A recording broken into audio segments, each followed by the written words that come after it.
तो 8 हो गया, यहाँ 8 पर 1 रुपया जुड़ गया तो 9 हो गया।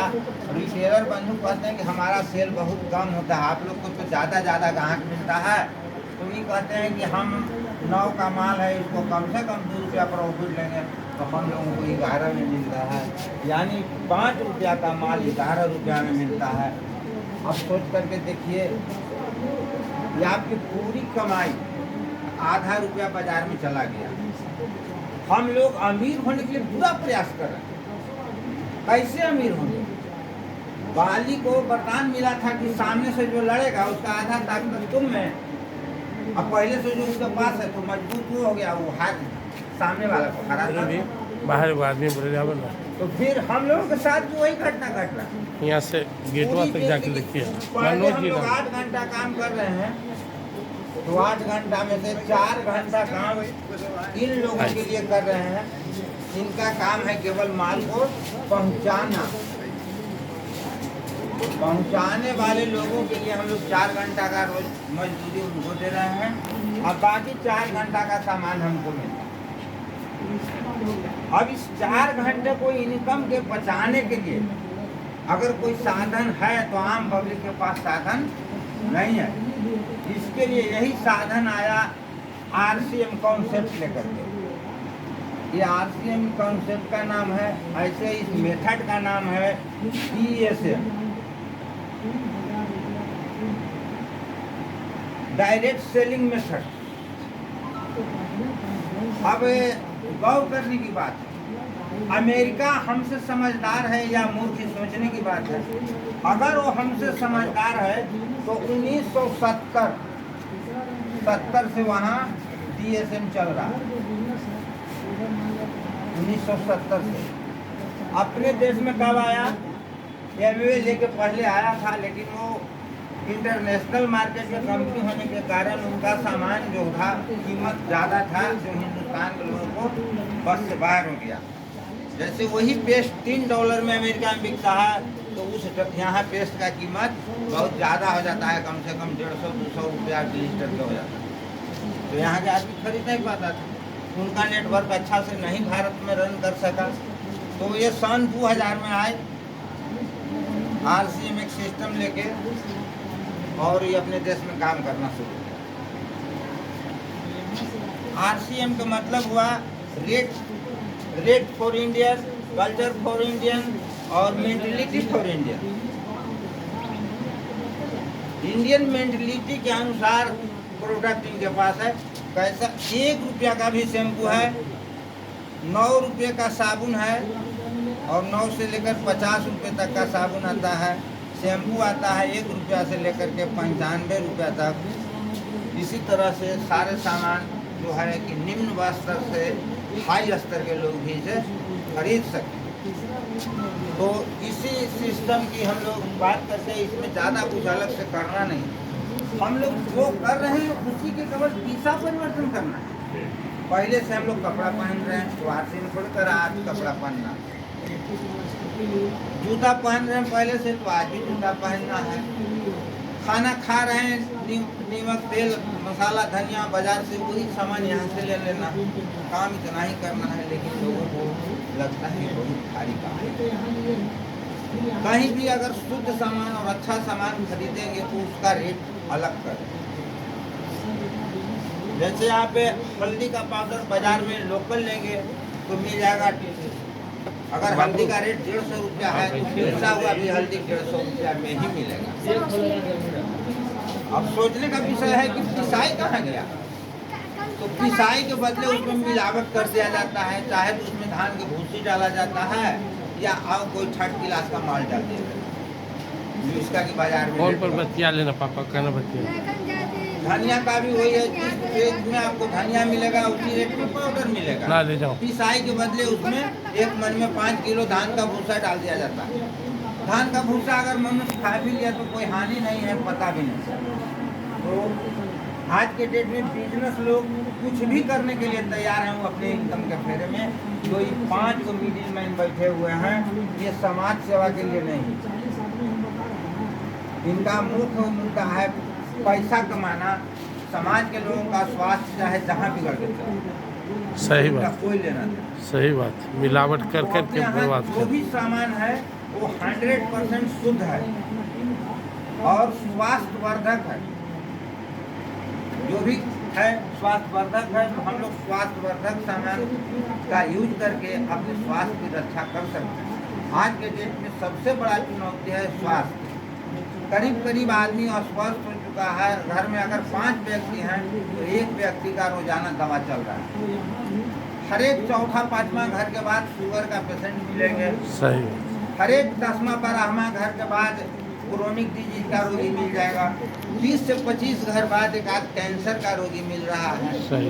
अब सोचिए कि इतनी मात्रा से जो बढ़ रहा है, WHO का कहना है कि अगर इस तरह से रवैया बढ़ता रहा तो 2030 तक हर घर में 5 आदमी है तो 4 आदमी दवा पर रहेगा, 1 आदमी के बस पर। तो अब सोचिए कि अगर 4 आदमी बीमार रहेगा तो उसका सेवा कौन करेगा? 1 आदमी से सेवा भी संभव नहीं हो सकेगा 4 आदमी का। तो अपने स्वास्थ्य को बचाने के लिए हम लोग इस कॉन्सेप्ट से जुड़े।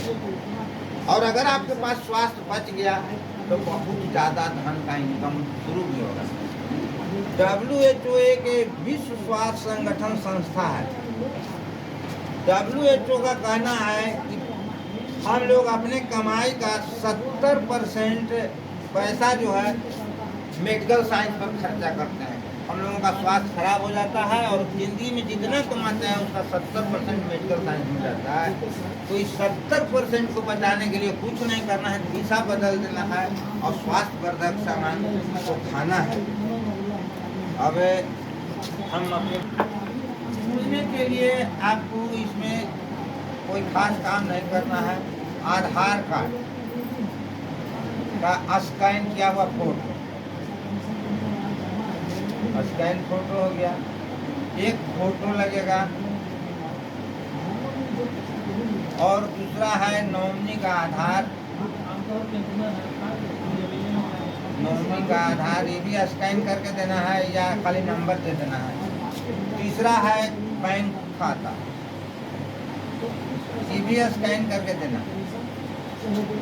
इतना सामान से आपका आईडी लग जाएगा और उस आईडी को एक्टिवेट करने के लिए जो आपका घर का खर्चा है न्यूनतम, हमको लगता है कि कोई भी घर ऐसा नहीं जहाँ 3 से 4-5 हज़ार से कम का खर्चा होता है। सही सही। तो न्यूनतम खर्चा आपका बाउंड है 2000 रुपया का। कोई भी प्रोडक्ट अपने पसंद के हिसाब से खरीद लेना है और आपका आईडी अब आईडी ग्रीन करके और अपना आप खरीदारी हर महीना कर सकते हैं। अगर आप खरीदारी करते हैं तो इससे इनकम क्या होगा? सरकारी से आपका इनकम होगा 10% से लेकर के 20% तक आपको डायरेक्ट छूट मिल जाएगा। किसी सामान 10% को 20% छूट मिल जाएगा। अगर महीने में आपका घर का खर्च 5000 होता है तो 10% ही काट लीजिए तो 500 रुपया बाजार से बच गया। बिल्कुल। आप अगर आईडी एक्टिवेट करा लिए हैं तो इसका 2500 फी भी बनेगा। 2500 फी भी बनेगा।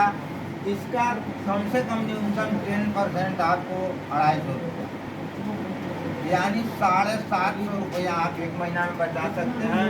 और इसी रफ्तार से आपका खरीदारी रहा तो 84 और 90 1 साल में आप 9000 रुपया का बचत कर सकते हैं 1 साल में। अगर इसी तरह से खरीदारी आपका 20 साल होते रहा तो सोचिए कि कितनी मोटी रकम बचत होती है। ज़्यादा नहीं। अभी टाटा का जो नमक है 28 रुपया मिलता है,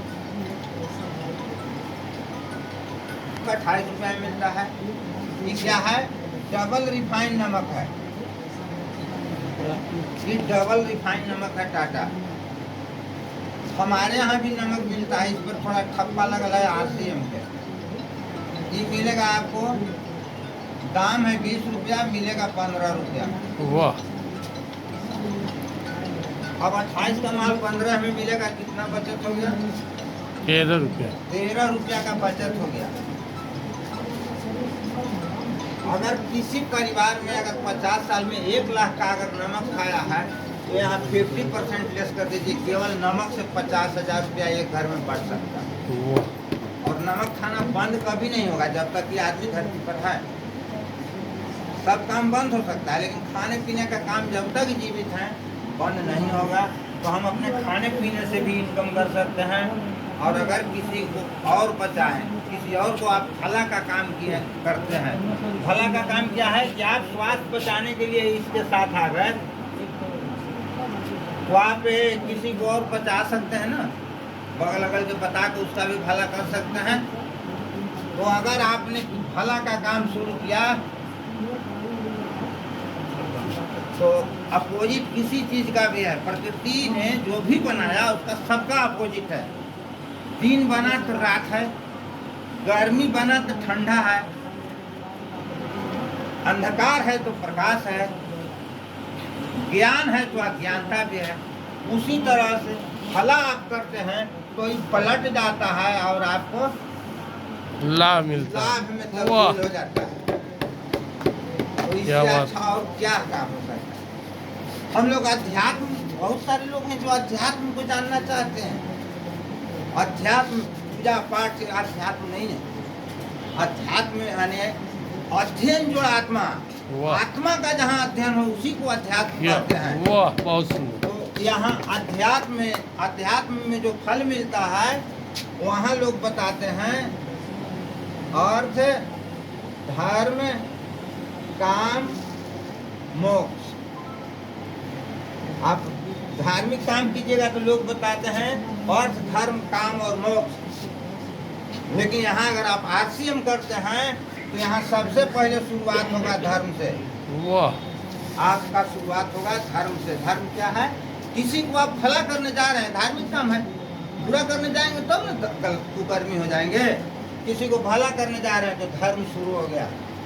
अब धर्म के काम आप शुरू किए हैं तो वहाँ आपको अर्थ भी मिलना शुरू हो जाएगा। और अर्थ जब मिलना शुरू हो जाएगा, आप धनवान हो जाएंगे तो ये काम जो करें आपका कामना खत्म हो जाएगा। आपको जो कामना है लोगों को कि हम इतना धन कमा लें कि बेटा परपोता, परपोता छपोता, लकड़पोता, पकड़पोता तक को काम ना करना पड़ता है। इसलिए उस कामना के कारण हम लोग अधर्मी हो जाते हैं। तो आपको अधर्मी होने से बचा लेगा। और चौथा काम है जो मोक्ष,